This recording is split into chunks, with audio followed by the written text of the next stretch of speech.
오늘 하나님의 말씀은 출애굽기 20장 7절의 말씀입니다. 구약성경 출애굽기 20장 7절, 십계명의 세 번째 계명이죠. 제가 받들어 봉독해 올리도록 하겠습니다. 너는 내 하나님 여호와의 이름을 망령되게 부르지 말라. 여호와는 그의 이름을 망령되게 부르는 자를 죄 없다 하지 아니하리라. 하나님의 말씀입니다. 아멘. 우리 잠깐 기도하겠습니다. 아버지, 사순절 기간 동안 우리 십계명의 말씀을 받으며 이 계명들이 딱딱한 계명이 아니고 우리를 깊이 사랑하시는 하나님의 사랑이라는 것 우리가 다시 한번 잘 깨닫고 또 십계명이 우리의 마음속에 잘 새겨지기를 원합니다. 이 시간 말씀을 듣는 우리의 영성이 최고조에 달해서 주의 말씀을 받도록 도와주시옵소서. 예수님의 이름으로 기도합니다. 아멘. 자, 십계명 우리 세 번째 계명을 살펴볼 시간입니다. 1계명과 2계명 우리 간단하게 외우는 법 계속 연습하고 있습니다. 1계명은 1절 나 외에 다른 신을 내게 두지 말아라. 2계명은 이상한 우상을 만들어 섬기지 말아라. 이런 것이죠. 자, 3계명은 삼가 여호와의 이름을 망령되게 부르지 말아라. 그래서 1계명은 나 외에는 다른 신을 내게 두지 말아라. 예배의 대상이 누구신가? 예배의 대상은 우리 하나님이시다. 하나님 한 분이시다 하는 것을 우리가 보게 되고요. 2계명은 예배의 방법입니다. 우상을 만들지 말아라. 하나님은 영이시기 때문에 형체가 없으시죠. 그런 형체가 없으신 하나님을 어떤 형상의 모습으로 만들어 놓고 그것을 섬기는 것은 그것은 바른 자세가 아니다. 하나님은 영이시기 때문에 우리가 영으로 예배드려야 한다. 그것이 이제 2계명이었습니다. 오늘은 하나님의 이름을 망령되이 부르지 말아라. 3계명은 예배의 정신이 무엇인가? 하나님의 이름을 부른다는 것은 성경에 보면 하나님께 예배드린다는 말과 같은 의미거든요. 그래서 망령되이 부르지 말아라. 이 말은 하나님께 예배드릴 때 잘못된 태도로 예배를 드리지 말아라. 그런 말씀입니다. 이름은 참 중요합니다. 호랑이는 죽어서 가죽을 남기고 사람은 죽어서 이름을 남긴다. 뭐 그런 말도 있죠. 이름이 참 중요한데 창세기에 보면 바벨탑을 쌓을 때 사람들이 그 바벨탑을 쌓는 목적이 어떻게 기록되어 있냐면 우리의 이름을 내자. 높은 탑을 쌓아서 우리의 이름을 내자. 자기 이름을 내기 위해서 그렇게 높은 탑을 쌓았어요. 또 우리 한국 사람들은 이상한 미신이 하나 있어요. 사람의 이름을 쓸 때 빨간색으로 절대로 안 씁니다. 그렇죠? 이름을 빨간색으로 쓰면은 뭐 죽은 사람의 이름이다, 뭐 곧 죽는다, 뭐 그런 미신이 있어요. 정말 말도 안 되는 미신입니다. 왜 그러냐면 이름 쓸 때는 빨간색 안 쓰면서 도장 찍을 때는 무슨 색으로 찍죠? 도장도 또 빨간색으로 찍어요. 그렇죠? 그럼 이름은 빨간색으로 쓰면 안 되고 도장은 빨간색으로 찍어도 되고 이게 말이 안 되죠. 또 부적 같은 것도 보면 다 빨간색으로 쓰잖아요. 이런 미신이 생긴 이유는 뭐 6.25 때 그 전사자 통보를 할 때 그 전사자의 이름을 빨간색으로 써서 그렇게 보냈대요. 그래서 이제 그때서부터 빨간색은 죽은 사람의 이름이다. 그래서 이제 그런 걸 안 쓰기 시작을 했대는데 어쨌든 이런 것도 참 이름을 중요하게 생각하기 때문에 이런 생각이 또 나오게 되었겠죠. 또 우리나라 사람들은 우더른의 이름을 부를 때 그냥 부르지 않죠. 성은 뭐고 뭐 무슨 자를 쓰십니다. 뭐 이렇게 말을 합니다. 다 이름을 중요하게 생각하기 때문에 그렇게 했던 거죠. 우리 한국 뉴스를 보면 가끔 북한이 억지를 부릴 때 그 이유를 어떻게 되냐면 우리의 최고 존엄을 모독했다. 우리의 최고 존엄을 우롱했다. 그래서 절대로 용납할 수 없다. 뭐 우리가 듣기에는 참 너무너무 웃기는 얘기예요. 그렇죠? 무슨 뭐 최고 존엄이고 뭐 백두혈통이고 다 똑같은 죄인에 불과한데 그걸 그렇게 우상화시키는 걸 보면 참 어리석다 그런 생각이 들어요. 그런데 어떤 면에서는 우리가 북한 사람들보다도 못한 것 같아요. 우리가 하나님의 이름을 정말 얼마나 존귀하게 높여드리고 있는가. 여러분, 인간 사회에서도 명예훼손죄라는 게 있죠. 명예훼손죄. 그거 아주 처벌을 받습니다. 마찬가지로 하나님께서도 하나님의 명예를 훼손하면 벌을 내리세요. 아주 엄중하게 벌을 내리세요. 나의 이름을 망령되게 부르지 말아라. 이것 역시 하나님의 이름이 중요하다, 소중하다, 존귀하다. 그렇기 때문에 이런 계명이 주어진 것이죠. 망령되이 부르지 말라. 이 망령되다는 말은 경솔하다, 또 거짓되다. 한마디로 하나님의 이름을 사용해서는 안 되는 곳에 잘못 사용하는 것을 말하는 거예요.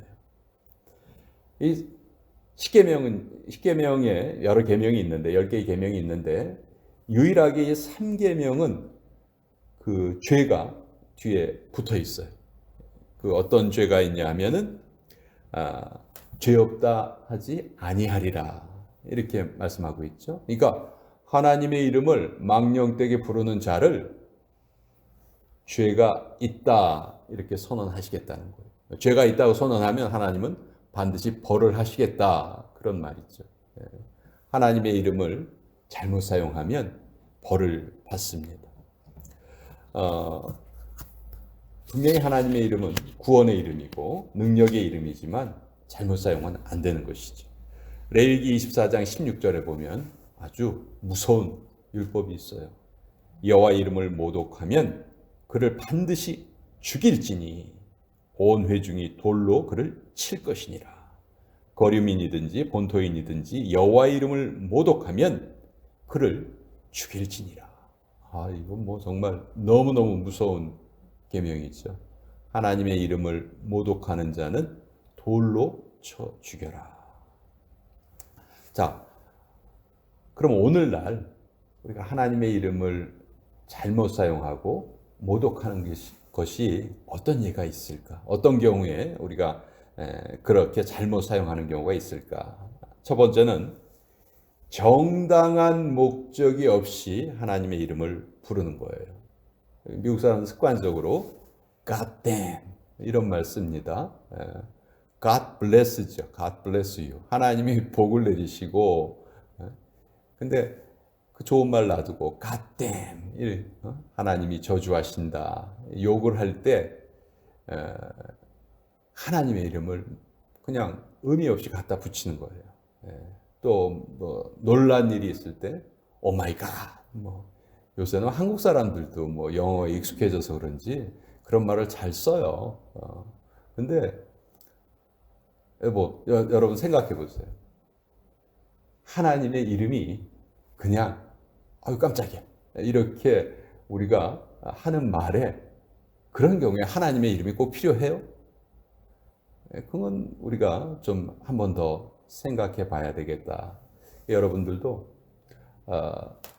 앞으로 뭐 깜짝 놀랄 일이 있으시면은 아이고 깜짝이야 그냥 한국말 쓰셔도 되고 영어로 쓰실 때에는 뭐 좀 다른 말을 좀 쓰셨으면 좋겠어요. 가시란 말이 안 들어가는 그런 말을 쓰셨으면 좋겠다. 두 번째는 하나님께 헛된 맹세를 하는 거죠. 하나님의 이름으로 맹세를 하는데 사실은 전혀 지킬 생각이 없는 거예요. 그냥 당장 눈앞에 있는 위기를 피하기 위해서 그저 하나님의 이름을 통해서 무엇을 좀 하겠다 이렇게 그냥 맹세하는 것이죠. 이런 것은 정말 헛된 맹세고, 이런 경우에 하나님의 이름을 사용하는 것은 하나님의 이름을 망령되이 부르는 것이다. 모독하는 것이다. 세 번째는 이기적인 목적을 위해서 사용할 때, 우리 기복신앙이란 말 여러분 아시죠? 그죠? 하나님의 이름으로 나에게 필요한 복을 구하기 위해서 하나님의 이름을 부르는 경우입니다. 사실 신앙생활은 기본적으로 우리 자신을 부인하고 우리 몫에 십자가를 지고 주님이 가신 길을 따르는 거예요. 예수님이 분명히 세상에서 너희가 환난을 당하나 담대하라 이렇게 말씀하셨어요. 그러니까 신앙의 길은 기본적으로 환난의 길을 걸어가는 거예요. 이것이 신앙의 본질인데, 그런 것은 다 모르는 척하고 그저 이기적인 목적으로 하나님께 무엇을 구하려고만 할 때, 이런 것 역시 하나님의 이름을 잘못 사용하는 것이고 모독하는 것이고 하나님의 이름을 망령되이 부르는 것이다. 역사적인 예로 보면요, 중세에 십자군 전쟁이 있었죠. 이 십자군 전쟁은 정말 캐톨릭이 저지른 큰 죄악 중에서도 가장 첫 번째 죄악이라고 말할 만한 거예요. 예루살렘이 이슬람 교도들에 의해서 정복당하니까 그것을 되찾자 하는 그런 의미로 시작은 했지만, 정말 이 십자군 전쟁을 통해서 너무너무 잘못된 모습을 많이 저질렀고요. 그것도 다 하나님의 이름을 빌려서 한 거예요. 그러니까 이 십자군 전쟁에 동원된 사람들은 정말 너무너무 많이 희생을 당하고 이용만 되었다. 이것도 아주 잘못된 것이고, 노예무역을 할 때에도 하나님의 이름이 들먹여졌습니다. 성경을 잘못 해석해서 흑인들 노예로 사용하는 것을 정당화시키고, 그런 경우에 하나님의 이름을 들먹이고 그랬었죠.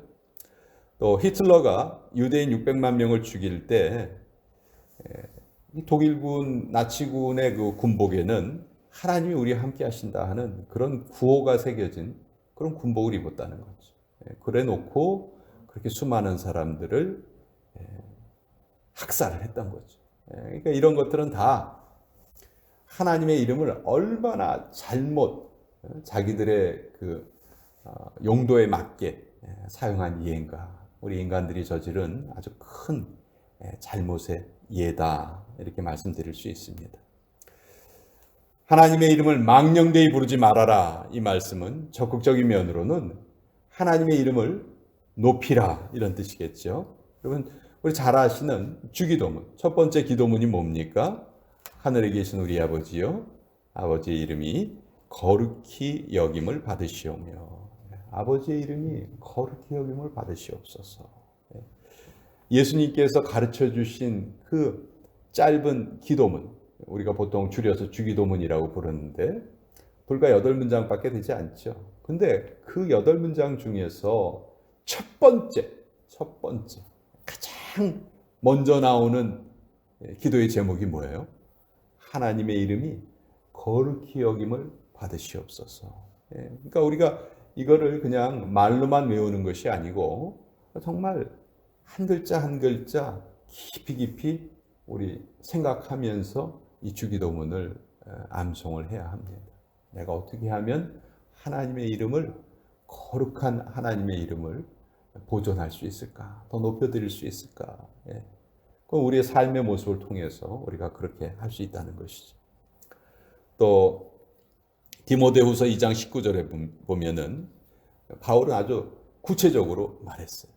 주의 이름을 부르는 자마다 불의에서 떠날지어다.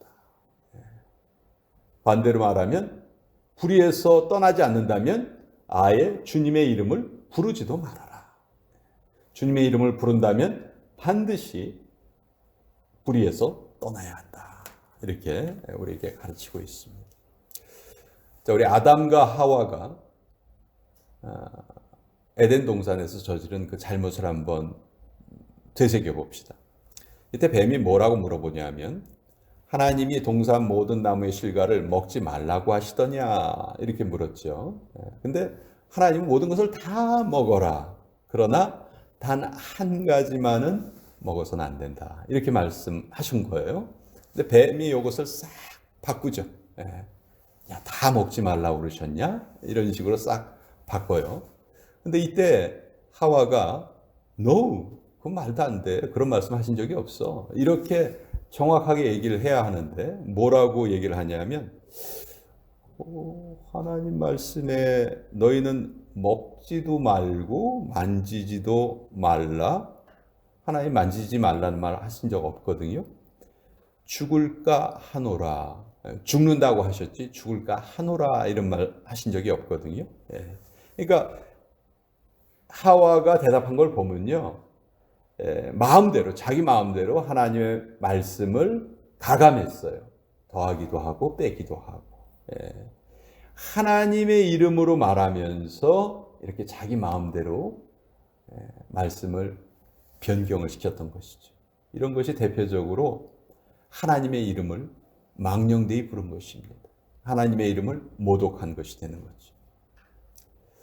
자, 아까 말씀드린 것처럼 성경에서 하나님의 이름을 부른다는 말은 예배를 드린다는 말과 거의 같은 말이에요. 창세기 4장 26절에 보면 그때 사람들이 비로소 여호와의 이름을 불렀더라. 아담이 두 아들을 낳았죠. 가인과 아벨을 낳았는데 가인이 아벨을 돌로 쳐서 죽였죠. 첫째 아들이 둘째 아들을 죽여버렸어요.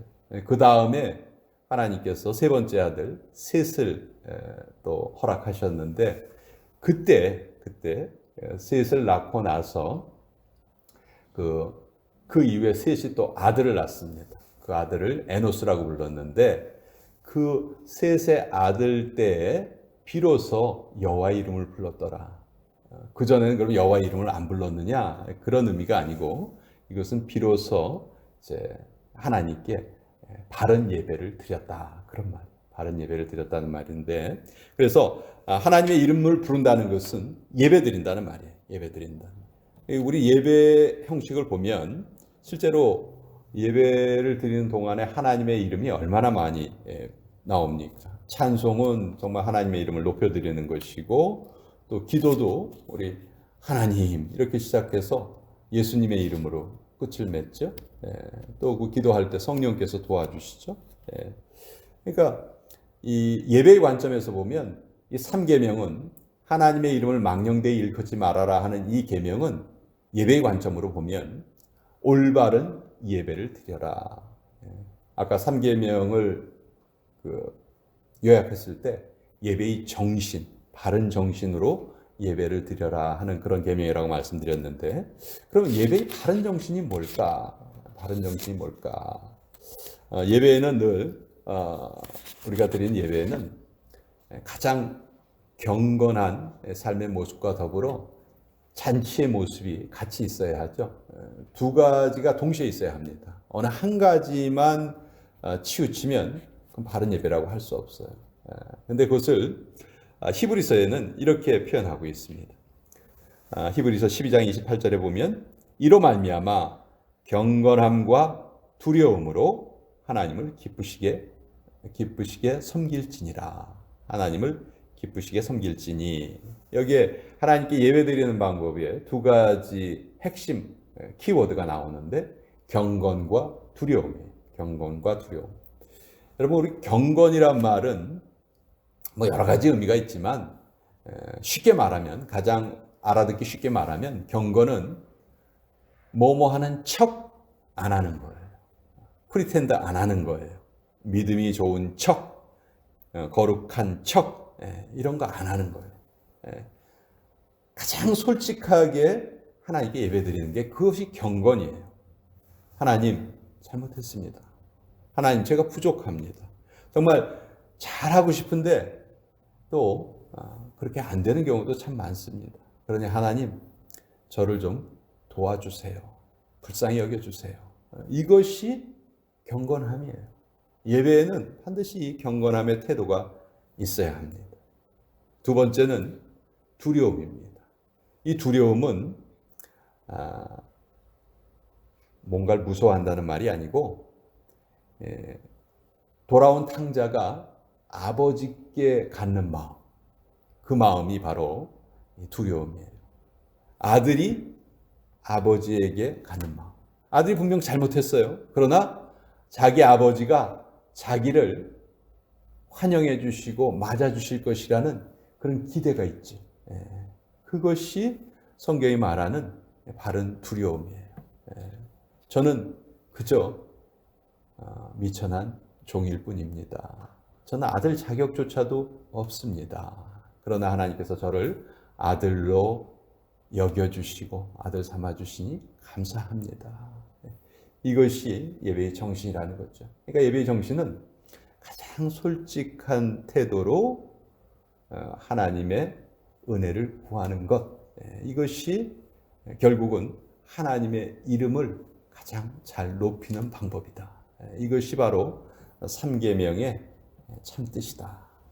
저는 오늘 이런 말씀을 여러분과 함께 나누기를 원합니다. 오늘은 삼계명, 특별히 예배의 정신, 하나님의 이름을 높이는 것, 경건함과 두려움. 경건함은 가장하지 않는 것이라고 말씀드렸죠. 솔직한 것, 가장 솔직한 모습으로 예배드리는 것. 그리고 두려움은 무서워하는 것이 아니고 부족하지만 자기를 받아주실 그 아버지의 사랑을 기대하고 예배드리는 것. 이것이 하나님을 가장 기쁘시게 하는 예배다. 이것이 우리가 삼계명을 가장 잘 지키는 방법이다 하는 것을 같이 여러분과 나누어 보았습니다. 우리 절대 잊지 않는 십계명 1, 2, 3, 4, 5, 6, 7, 8, 9, 10으로 다시 한번 간단하게 우리 십계명을 좀 정리를 하겠습니다.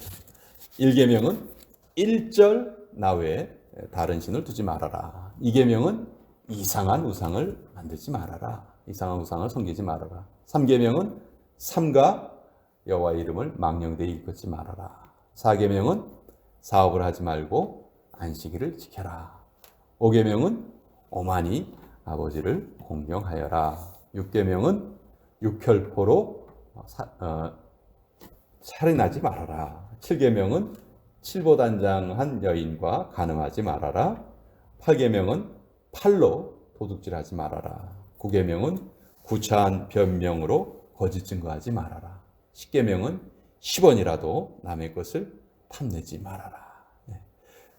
이렇게 외우면 정확한 워딩은 아니지만 10계명의 뜻을 우리가 10계명이 어떠한 계명인지 충분히 이해할 수가 있습니다.